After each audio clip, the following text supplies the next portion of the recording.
Libra, this is for you. January 28, 2025. Libra. Tignan natin ang unang message for you. Yes or no. Okay? Paano ang gustong sabihin sa inyo, guys? Libra. Yes or no message. January 28, 2025. Sa mga Libra, I need message. Thank you. Okay. Yes, ang sagot sa inyo, guys. Getting it together. It's all lined up for you. Wow. Ibig sabihin, lahat ng mga iisipin nyo at gagawin ngayon simula sa araw na to ay compatible. Kumbaga, nararapat o naaayon. Okay? Lahat ng inyong mga nasa sa isip o pinaplano is parang nakaline sa'yo. Kumbaga, kung ano yung pinagkakaabalahan nyo sa ngayon o ginagawa nyo sa ngayon, ngayong January o ngayon 2025 ay ito yung naka-line up sa'yo o naka-line, kumbaga nababagay sa'yo o fit sa'yo, okay? Libra, ano man yan man ay sa inyong mga hobby, pinagkakabalahan sa trabaho,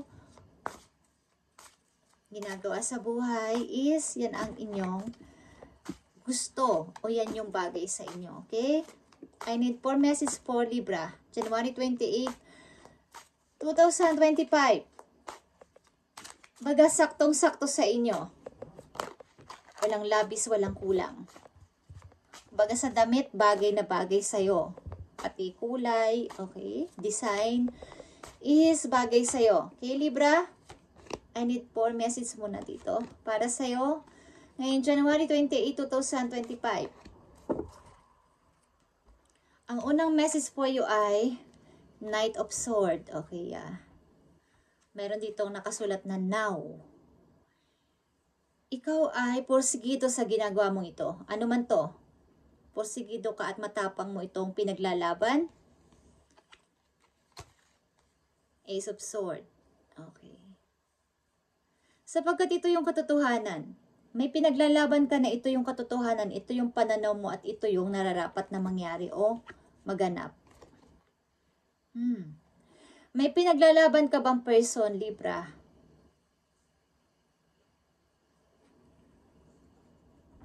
Baga wala makatinag ng relasyon na to. 7 of Wands is here. Okay. Meron kang dinidepensahan o pinaglalaban talaga. O pinagtatanggol mo ang tao na to o pinagtatanggol mo ang sarili mo. Libra, January 28, 2025, ano tong nangyayari sa'yo o ano ang sitwasyon ninyo sa ngayon? Parang ito na yung kailangan ko na magsalita o kailangan ko nang ipaglaban itong tao na to o kailangan ko na ipaglaban ang karapatan ko this time. Wala na makakapigil dito. Pag ang ilan sa mga Libra na nandito ay matapang na sa kasalukuyan. Naglalaban yung inyong happiness. Okay. King of Pentacles. Maaaring kayo ay sumasagana sa money o nakakapag-ipon-ipon na sa inyong kasalukuyan. At happy ka sa nangyayari na ito.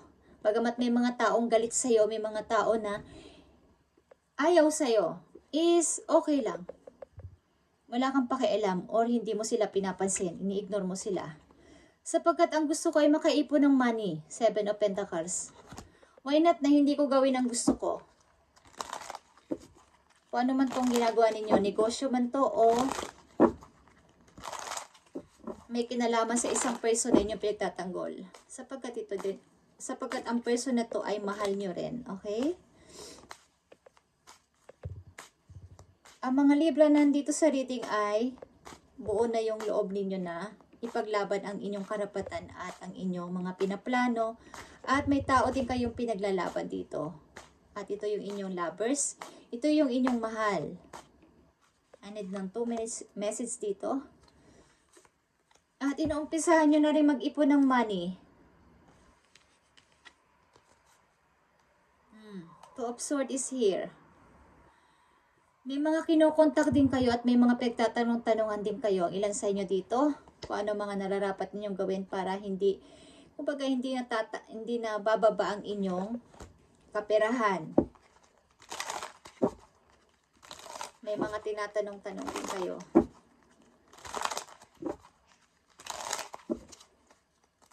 I need message for Libra, January 28, 2025. Kung ano yung ginagawa mo sa ngayon, Libra, ito man ay negosyo o sa isang tao ay okay ito, getting it together.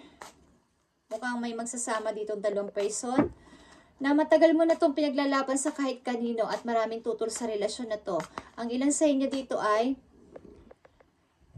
wala na makakapigil sa inyong pag-unlad sa buhay.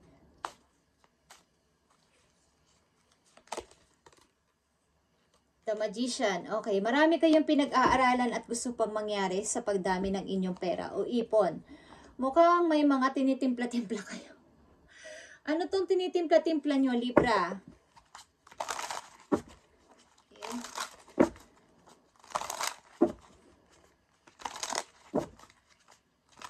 Maaaring tatanong-tanong din kayo, ano pa ang maaari kong gawin para mas dumami pa tong, kumbaga, sa isang negosyo, mas dumami pa yung customer namin o mas maganda pa ang maging kinalabasan nitong product namin. Okay, tatanong-tanong kayo o magtatanong-tanong sa mga may experience dito.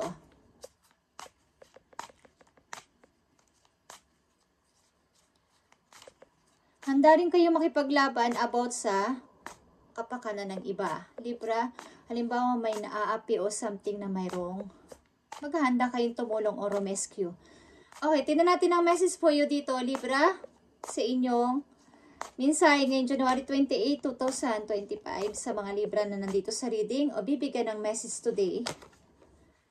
Nandito ang assertiveness is stand up your beliefs and only say yes if you really want to. Okay, kaya nandito ang 7 of Wands and Knight of Swords. Panindigan ninyo ang inyong paniniwala at pananaw at mangyayari is mangyayari. Okay, kayo ang mananalo dito. Kung ano man itong pinaglalaban ninyo, ano man to, alam niyo sa inyong sitwasyon is kayo ang magwawagi dito o mananalo. Stand up for your beliefs.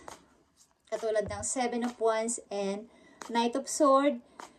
Ace of Swords is here. Okay? Kayo ay magsusurvive dito o kayo ang mananalo dito. Ano man to, guys. Kahit na may masaktan pa o may magalit sa inyo, mukhang ilan sa inyo ay handa na sa inyong binabalak o pinaplano na to, Libra. Wala na kayong pakialam sapagkat maaaring ilan sa inyo ay nagkaroon na ng kaliwanagan sa isip na kailangan ko nang mag-ipon ng money. This time, lalo na ngayon 2025 na, kailangan ko nang huwag magpa-apekto sa mga sinasabi ng iba. Paniniwalaan ko ang mukhang ilan sa inyo ay tataas ang ranggo sa trabaho at pilit kayong ibabagsak ng inyong mga kasamahan sapagkat naiinggit sila sa inyo o maiinggit sa inyong posisyon. Kung kayo ay mga nagbebenta ng mga lupa, mayroon kayong mabebenta. At maraming maiinggit sa inyo, okay? Marami kayong makakadeal. At oo sa inyong paghipag-usap sa kanila o proposal. Okay, Libra. Nandito ang easy. Easy does it. Stop trying so hard to control everything and all the doors will open for you, okay? Huwag kang masyadong magpa-apekto sapagkat yan ay mag-o-open ng opportunity sa'yo simula sa araw na to, guys. At i-enjoy mo ang holiday. Kung may vacation o may holiday na paparating sa inyo sa ngayon, i-enjoy mo to, Libra, sapagkat huwag mong i-control masyado ang mga pangyayari. Pabayaan mo ang si God o si Universe ang mag-process nito at ang doors ng kumbaga, yung mga opportunity ay mag-o-open ng kusa sa'yo, okay? Libra, Message for you, advice. Dito.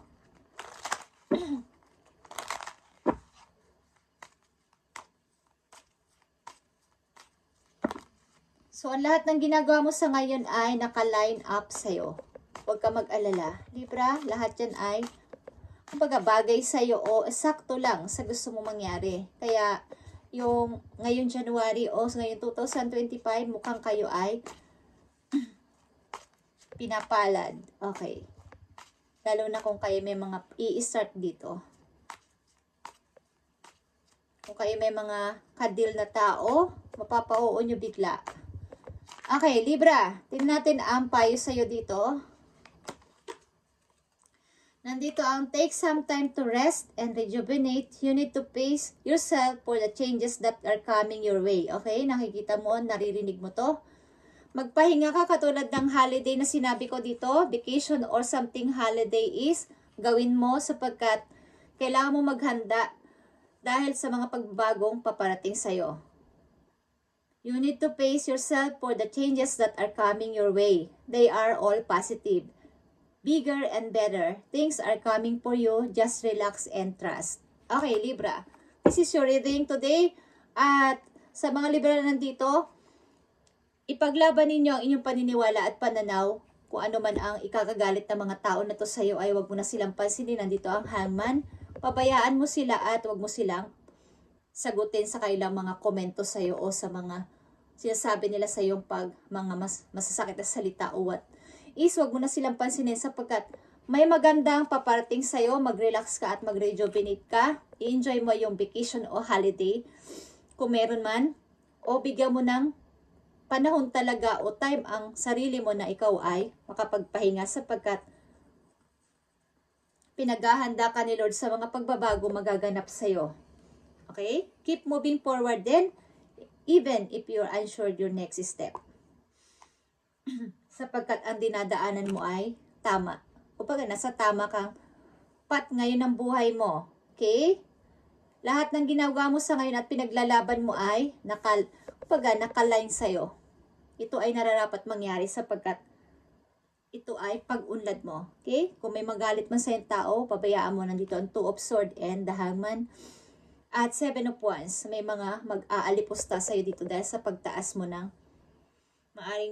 pagtaas mo ng posisyon sa trabaho o pag-angat mo sa buhay. Thank you, Libra, and God bless sa'yo. Ipagpatuloy mo yan at huwag ka matakot, okay? God bless and bye muna, Libra.